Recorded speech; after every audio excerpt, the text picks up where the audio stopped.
So I think the major shift that we are seeing is the younger generation today wants to buy jewelry, wear jewelry, which they can use very often rather than something chunky.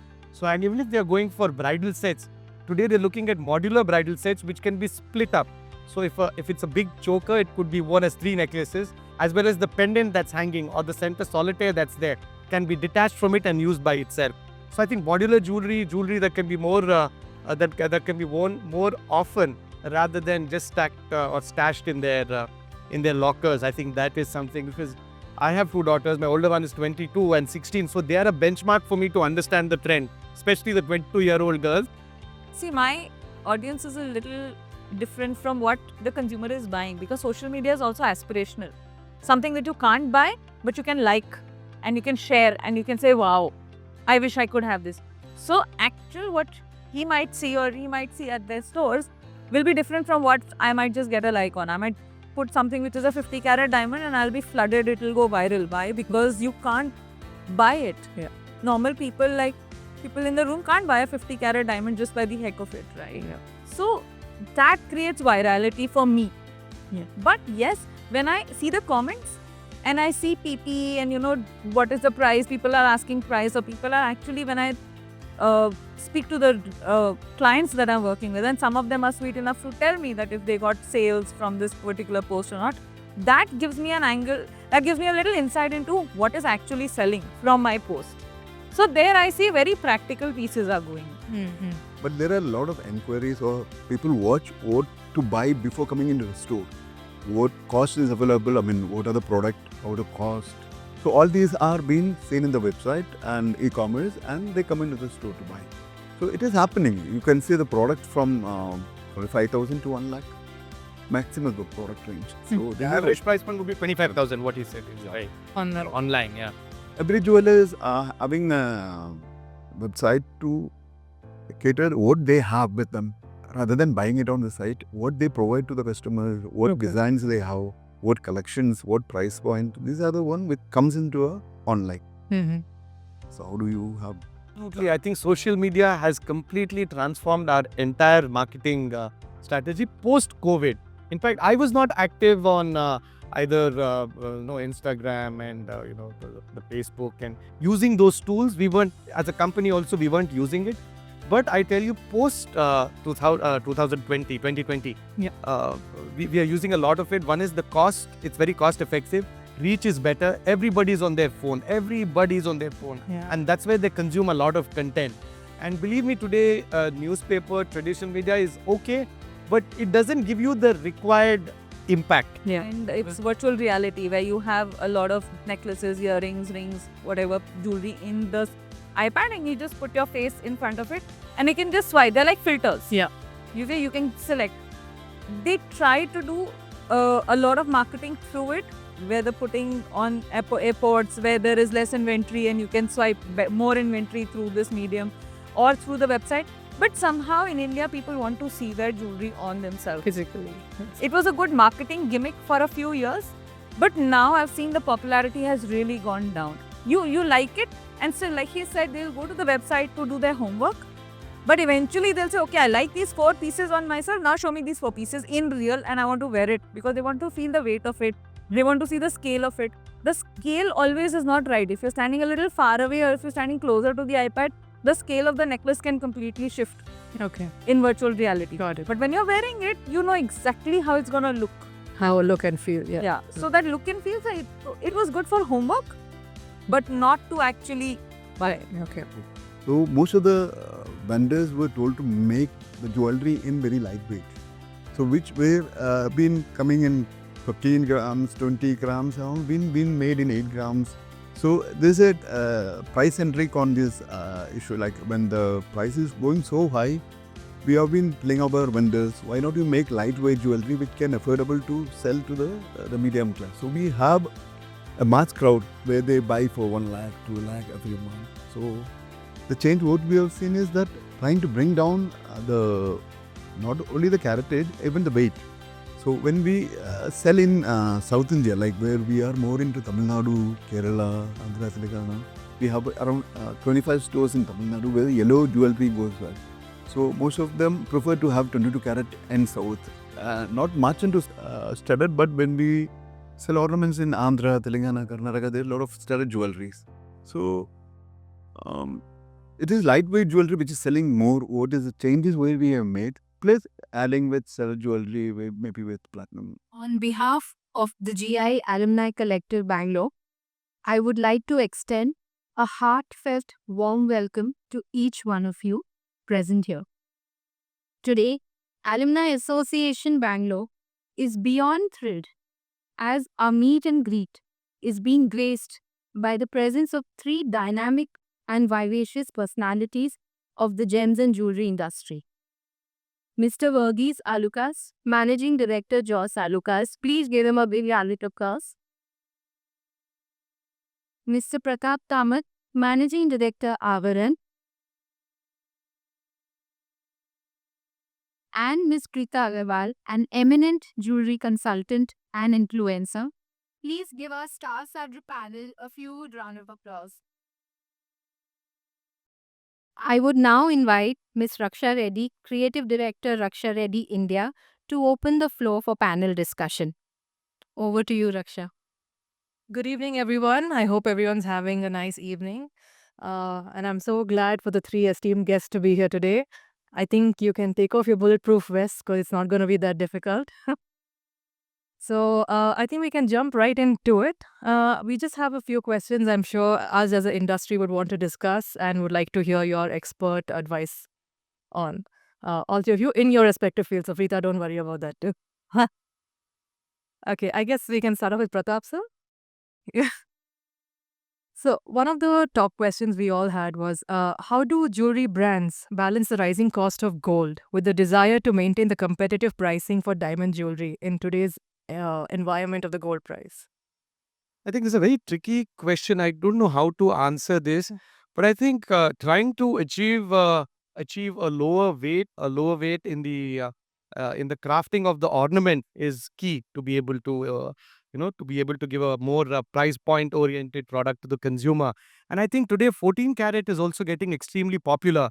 So I remember, see, I've been in business for 25 years now. So back then 18 karat was also looked down upon in 99 2000. And slowly it was only 22 karat. Slowly 18 karat was accepted in the mid 2000s. And today I think 14 karat is very well accepted for diamond jewelry. And we are seeing this even with consumers with a very traditional mindset. So I think the set off or the trade off in the price and the weight is achieved with caratage. And I think our effort, even otherwise, besides diamond jewelry, even in gold jewelry, we are trying to achieve a lower weight, being able to maintain the same design. So I hope I was able to answer your question to some extent. Yeah, to some extent at least. Yeah. Yeah, that was a major concern for a lot of us, I think, in the industry where Lower caratage is definitely getting popular, which even we had because see, we are also traditional jewelers. So in fact, this year we complete 90 years. My grandfather founded in 1935. So we've seen the mindset of the consumers changing over so many years. And we have several staff in our team who have worked for over 45 years. So I have access to that information and their experience and of course what I have put in. So with all this put together, I can tell you the changing consumer mindset, 14 karat is acceptable. And I think that's the trade-off. But in a environment like the South Indian environment where 22 karat is the peak of buying gold. So how It's changing. Yeah, 13 karat? I say, yeah, it is changing. That's what I try to say. It is changing because that's what we've seen. Okay. Yes, please, Krita.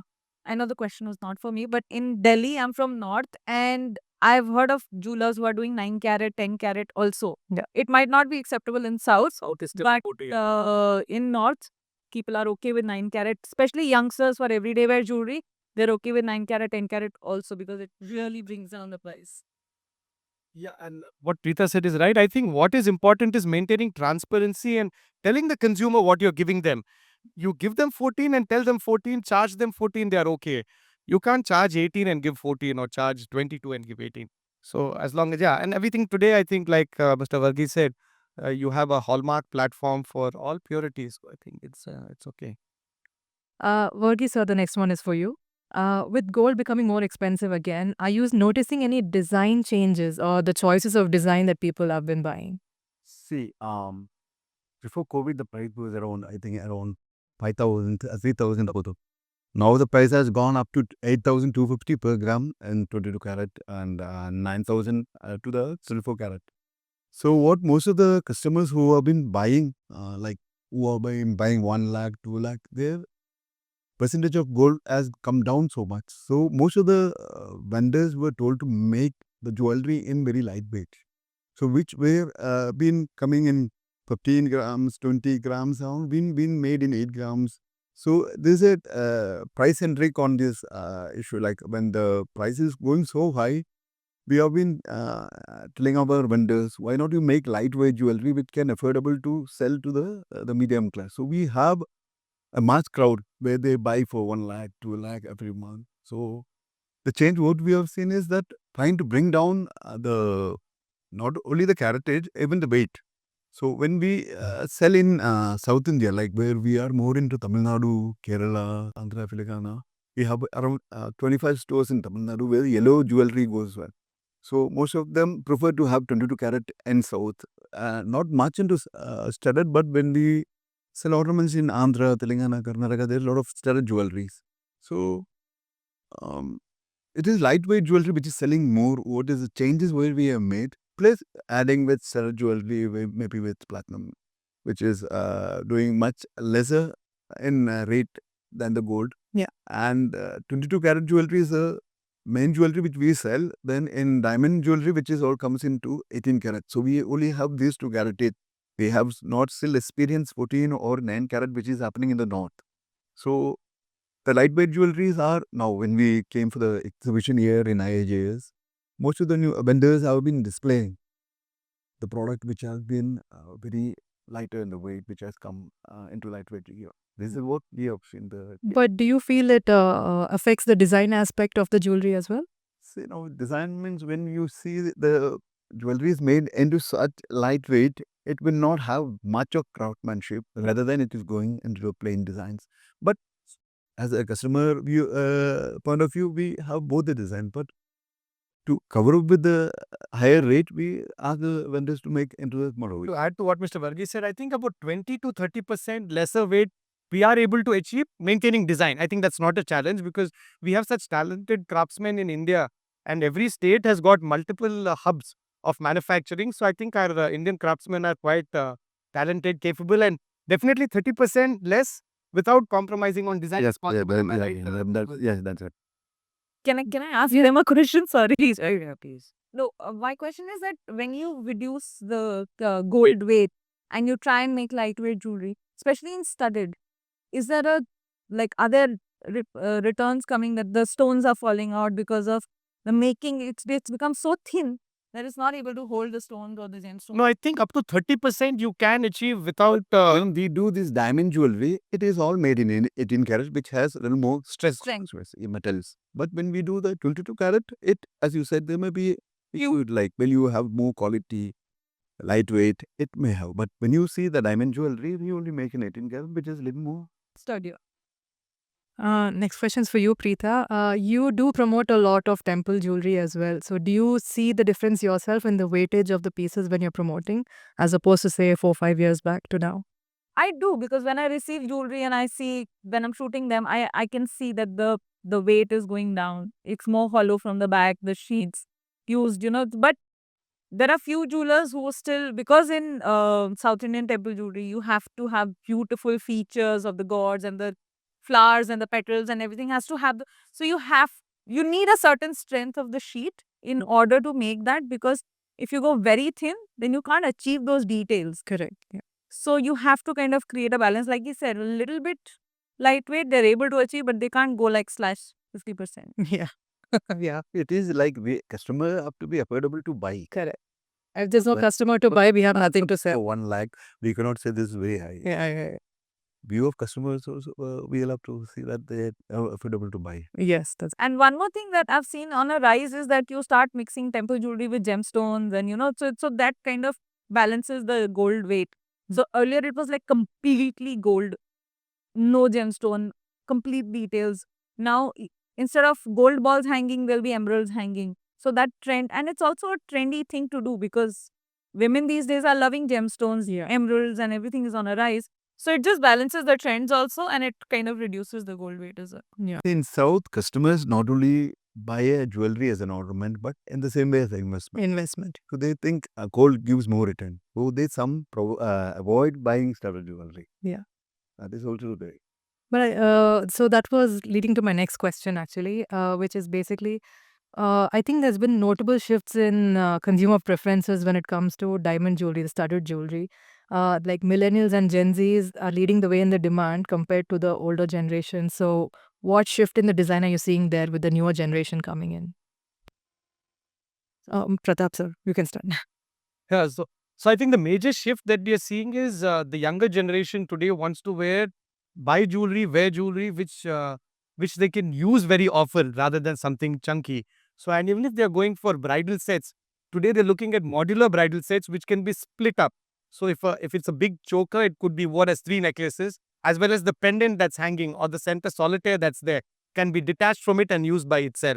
So, I think modular jewelry that can be more that can be worn more often rather than just stacked or stashed in their lockers. I think that is something, because I have 2 daughters. My older one is 22 and 16, so they are a benchmark for me to understand the trend, especially the 22-year-old girl studying in the United States. So I'm able to understand the pulse, and it helps us, exactly understand how they are thinking. So I think that kind of jewelry and something which they can wear often. I think that's Right. that's a change in the pattern, white pattern trend. Yeah, as you said, you have 2 daughters. I have 3 daughters. One of my elder daughter is married. So she was having some diamond jewelry which is only for wedding and all. They wear only some Rare occasions. jewelry or daily wear. They don't wear very big jewelry. They don't like to have big jewelry going around. So something like 18 karat jewelry, small pendant. Smaller base. Somewhere. So Preeta, It's what just about you when you're posting? Do you see a difference in the feedback that you get depending on what type of jewelry you're posting? See, my audience is a little different from what the consumer is buying, because social media is also aspirational. Something that you can't buy, but you can like and you can share and you can say, wow, I wish I could have this. So, actual what he might see or he might see at their stores will be different from what I might just get a like on. I might put something which is a 50 carat diamond and I'll be flooded, it will go viral. Why? Because you can't buy it. Yeah. Normal people, like people in the room, can't buy a 50 carat diamond just by the heck of it, right? Yeah. So that creates virality for me. Yeah. But yes, when I see the comments and I see PP and what is the price, people are asking price, or people are actually, when I speak to the clients that I'm working with, and some of them are sweet enough to tell me that if they got sales from this particular post or not, that gives me an angle, that gives me a little insight into what is actually selling from my post. So there I see very practical pieces are going. All very practical pieces, daily wear, bangles. Bangle in India is a very, every woman loves bangles. Yeah. It's a very sacred piece to their heart. So those kind of pieces get a better response in terms of comments and DMs to the client, Shares. and versus something which will go viral. Got it. So that's a two very, very different insights which come from social media. See, woman is complete only after wearing bangles, dogs, rings and all that, unless it is not woman. You don't wear. Say that. This is very rarely that this has come out. Okay.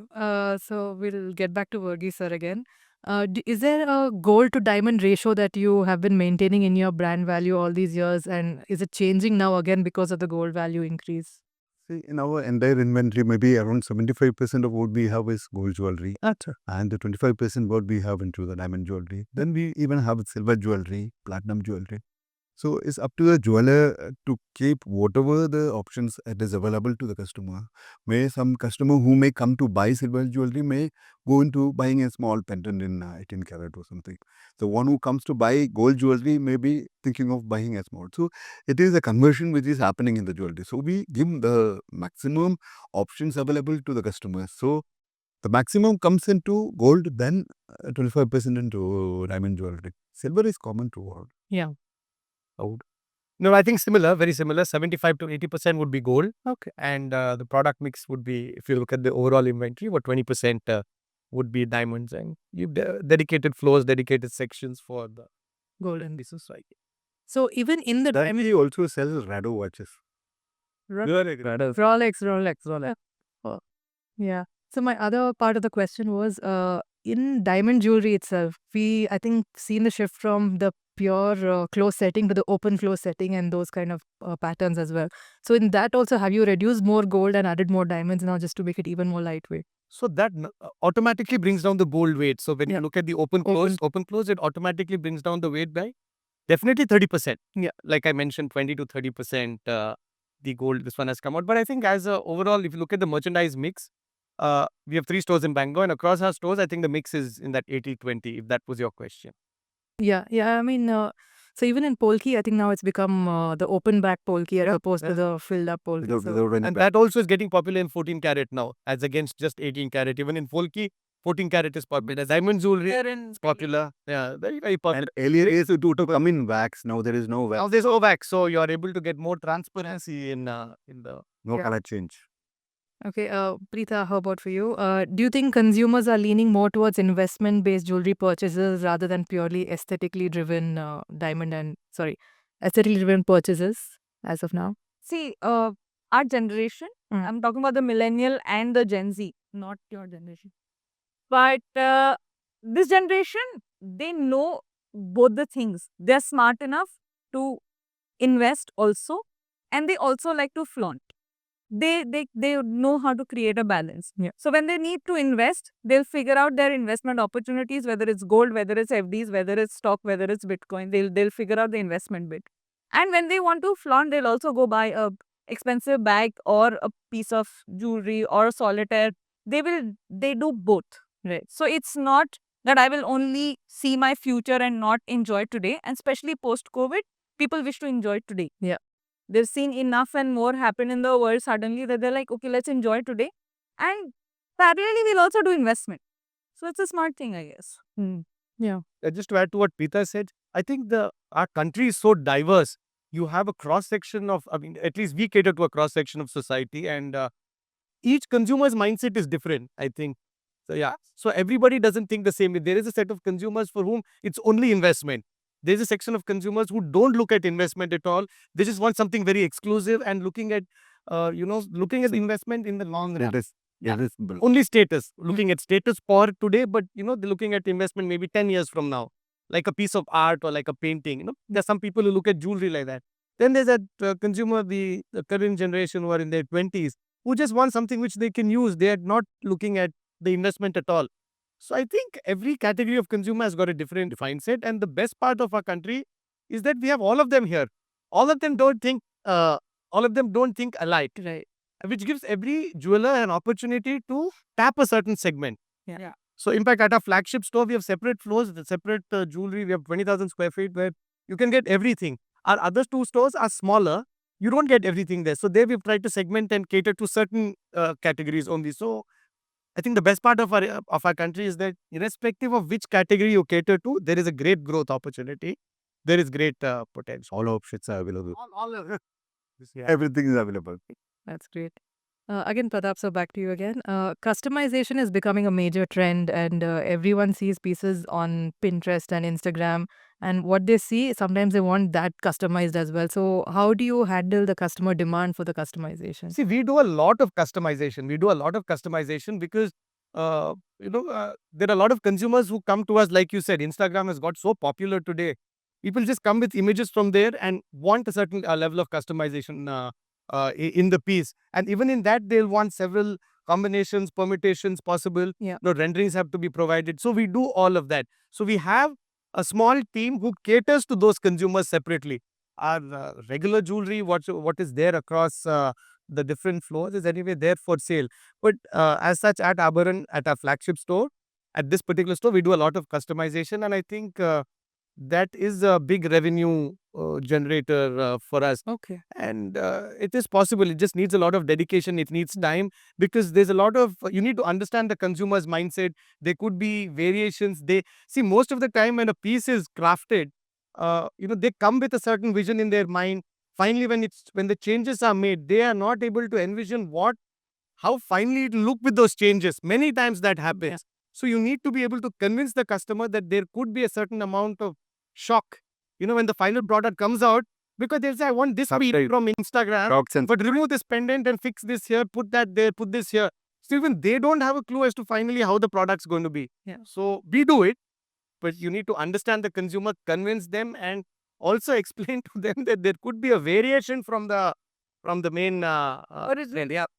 For all this, you will have to collect the advance from the customer because once it comes out, this is not the baby who are. It's a very delicate thing, but we do a lot of it. That's why I say we have a separate team who handles only that, because our regular staff cannot do that. Correct. Our regular staff will completely mess it up, and we'll be lying with a lot of dead inventory. Yeah. So that's why I clarified in the beginning, you need a separate a few people who will form a team to take care of this Customized. customer. But I'm sure with the technology advancement, with AI, with Procreate, these Correct. kind of tools, you're able to show the consumer as close as possible. Yeah. Like, 3D renderings are there. So you can show them, okay, this plus this will look something like this. If you're okay, then we go into a resin master, show them that size, scale. So with technology, you're able to minimize the I risk. think AI, what Preeta said, is important because still the master resin, they don't understand, because finally, It's like, yeah, but in AI, using AI, yeah, you're able to achieve. When you say this, see after the Instagram, when you say after the Ambani weddings, everywhere there are a lot of designs happening. So some customers, not even customers, my daughter was asking, why don't you make this same bracelet what Isha Ambani was wearing or what? So they are all influenced. So they want all these things to be customized. So Instagram or social media giving a lot of influence to the youngsters. Why not we make that? Why not But lead it? used to We don't know whether it's all made in diamond jewelry or lab grown. That's a different question. Because people think whether it's real or not. No, but earlier I remember people used to come with magazine like pages Yeah. and saying we want this, but now it's become digital. So they come with their phones and saying Instagram. Yeah, they all come with phones. Very few come with them. But as he said, we need to have a separate team who can manage. Otherwise, Otherwise, it's really very difficult. So, Verghese, you do customization as well because you have a more corporate structure of.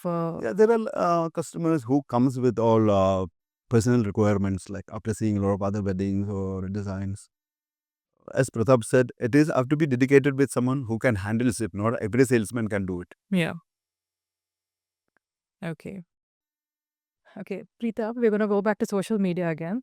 Do you think the short form video content like Instagram Reels and TikTok is changing jewelry market completely, or has it changed jewelry market in the past like 7-10 years, you can say?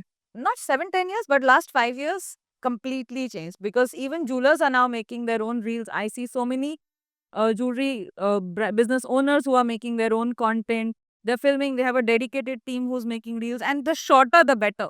Nobody has a time to even sit and listen to like a 3-minute reel. The shorter the better, and it's working wonders. TikTok unfortunately is banned in India, Yeah. but Instagram globally, TikTok Is doing very is yeah. big for jewelry. Yeah. But somehow there's a little, like, TikTok is more, how do I say, it's more for FMCG products. Mhm. That elegance that you need for jewelry is somehow more on Instagram. Right. But I think on the recent US trip, I noticed TikTok has been selling jewelry left, right, center. They do. So, Yeah. so it's more masses. Masses, yes. The high jewelry probably you'll find more on Instagram. Right. The mass jewelry you'll find, that's what I'm saying, it's more mass. And Instagram is still a little more niche as compared to TikTok. It's still quite large at scale. So, Mr. Pratap, do you completely make use of social media as well for your branding? Absolutely. I think social media has completely transformed our entire marketing strategy post-COVID. In fact, I was not active on either Instagram and the Facebook, and using those tools. We weren't, as a company also, we weren't using it. But I tell you, post 2020, Yeah. we are using a lot of it. One is the cost. It's very cost effective. Reach is better. Everybody's on their phone. Everybody's on their phone. Yeah. And that's where they consume a lot of content. And believe me, today, newspaper, traditional media is okay, but it doesn't give you the required impact. Yeah. See, newspapers give us all offers what we give to the customers rather than seeing the designs. But So when you say social media is really when you say some offers have to be given in the newspapers where people come to know, but other than that, all design wise and all that, it is being used. So that is why lately Pratapji is looking so young. He always keep following. No, no, social media. Huh? How many videos does your team make? You record every. A lot. I have become a silly actor myself. He should be. He should talk this. My daughter makes me, she gives me script and says you need to talk about this. So I don't have a problem talking anyway. But then they've used me to to market the company in many ways. I do a lot of videos myself. I think every business owner today has become Insta bro. and yeah, has become an actor in their own right through this medium, which wasn't possible 5-7 years ago. So the reach is much better, and I think consumers, when they see a familiar face or someone who they can relate to instantly, it is there's a strong connect. There's a strong connect. So I think it works. Everything works. Of course, celebrity endorsement. See, Mr. Varghese has got some great national level celebrities who are endorsing it. But see, he is talking himself properly. They have both. That way, so I think a good mix of using national, global celebrities with business owners themselves trying to promote Makes has a good. I'll add a point to his point, which is very valid because social media is not a one-sided game. Yeah. If I am on a phone looking at somebody else's account, I need to know who's on the other side of this account.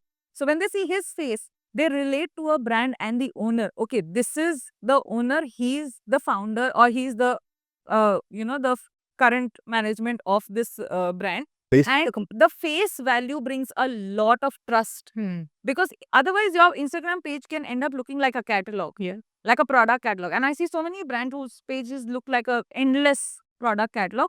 And you don't know where they are, whose legacy, who's the company owner, what does the store look like, what city they are in. You have no idea. It's just a product catalog. But when you start adding who's the founder, who's the owner, what's the legacy, where is the store, what does the store look like, you enter into a storytelling. Yeah. And that's where trust starts building, and you can actually end up buying through Instagram. Mm-hmm. So that buying through Instagram happens when you add a lot of complexity to this Instagram algorithm rather than just making it a product catalog. Got it. That's insightful. Varghese sir, you have e-commerce as well for your camp. So how well does the e-commerce work? Because jewelry is a experience buying. It's not just like you order clothes and. So how well does e-commerce work for you? We have a site called Josa Lucas Online. Yeah. So most of the gifting products like around 50,000, 70,000, maximum 1 lakh the product range which sells in e-commerce. Then the coins, the bullions.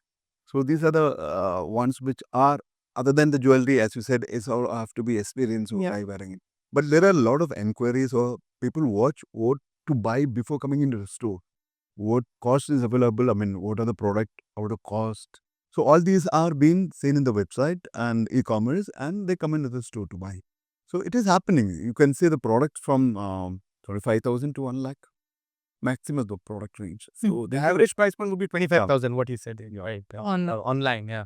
every jeweler is having a website to cater what they have with them rather than buying it on the site, what they provide to the customers, what Okay. designs they have, what collections, what price point. These are the one which comes into a online. Mm-hmm.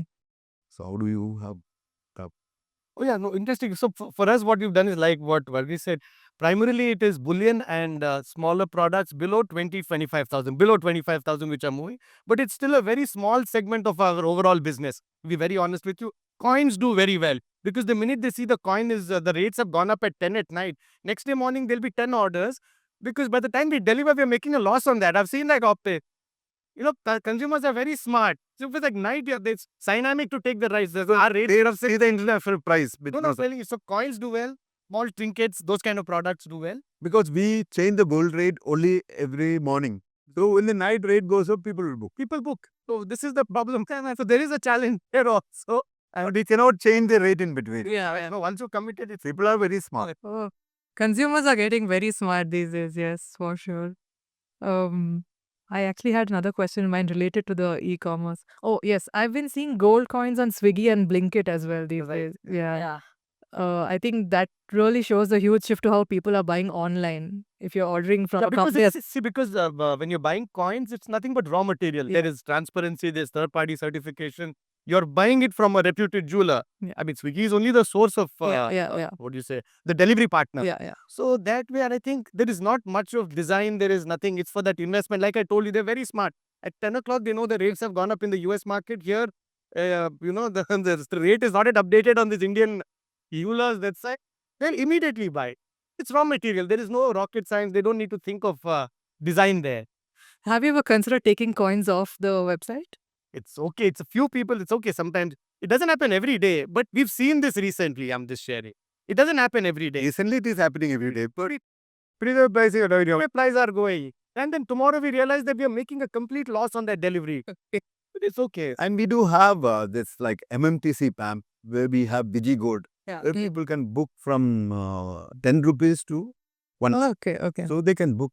Yeah. And we are partnered with DigiGold with MMTC. So whatever booking we get, we pass on to the MMTC, whether they can physically buy or they can keep it in the vault. Oh. So all these services will be for. Okay. But coming back to Swiggy and Blinkit, there were a lot of fake coins which were delivered this last Dhanteras.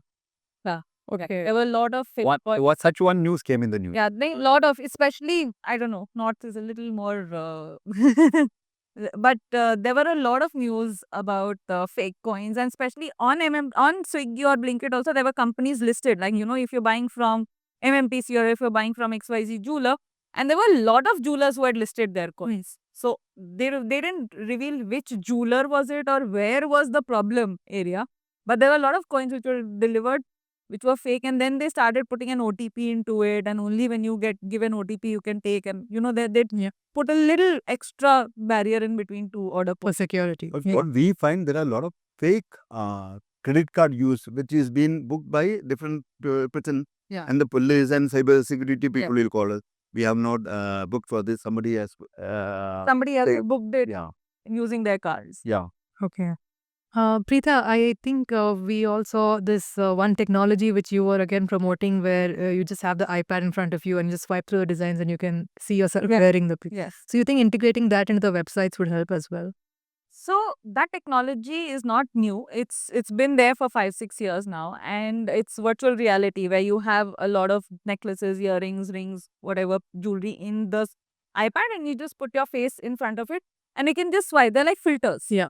You can select.